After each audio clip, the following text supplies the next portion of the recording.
سب سے پہلی بات تو یہ ہے کہ ایسا جو شخص ہے اسے معالج کو چیک کروانا چاہیے، جو صحیح قرآن و سنت کا روحانی معالج ہے اسے چیک کروانا چاہیے۔ دوسری بات یہ ہے کہ اگر وہ خود پڑھ سکتا ہے تو حصن المسلم کے اندر 2 دعائیں موجود ہیں۔ اعوذ بکلمات اللہ التامات من غضبہ و عقابہ و شر عبادہ من ہمزات الشیاطین و یحضرون، یا دوسری 7 دعا ہے اعوذ بکلمات اللہ التامات التی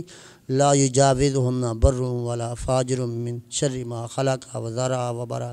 یہ جو 2 دعائیں ہیں یہ پڑھ لے اور رات کو سونے سے پہلے وضو کر کے سوئے، یہ شرط ہے۔ وضو کر کے سوئے، سونے سے پہلے وضو کر لے، وضو کر کے یہ دعائیں پڑھ لے، 7 دفعہ آیت الکرسی پڑھے، 7 دفعہ آیت الکرسی پڑھے، 1 دفعہ پڑھ کے سامنے پھونک مار دے، دوسری دفعہ پڑھ کے پیچھے کی طرف پھونک مار دے،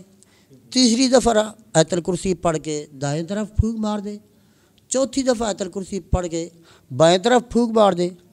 اور 5ویں دفعہ آیت الکرسی پڑھ کے اپنے پاؤں کی طرف، اپنے گود کی طرف پھونک مار دے، اور 6ٹھی دفعہ آیت الکرسی پڑھ کے اوپر کی طرف پھونک مار دے، اور 7ویں دفعہ آیت الکرسی پڑھ کے اپنے ہاتھوں پہ پھونک مار کے پورے جسم پہ ہاتھ پھیر لے۔ اللہ کی رحمت اور اس کے فضل سے انشاءاللہ تعالی رات کو ڈرونے خواب نہیں آئیں گے اور آوازیں نہیں آئیں گی۔ اگر پھر بھی وہ سمجھتا ہے کہ پھر بھی آ رہی ہیں تو پھر رات کو سونے سے پہلے ایک عمل اور بھی کیا جا سکتا ہے، جس کمرے کے اندر ہے وہاں چاروں کونوں کے اندر اذان دے دی جائے، اس سے بھی فاقہ پڑ جاتا ہے۔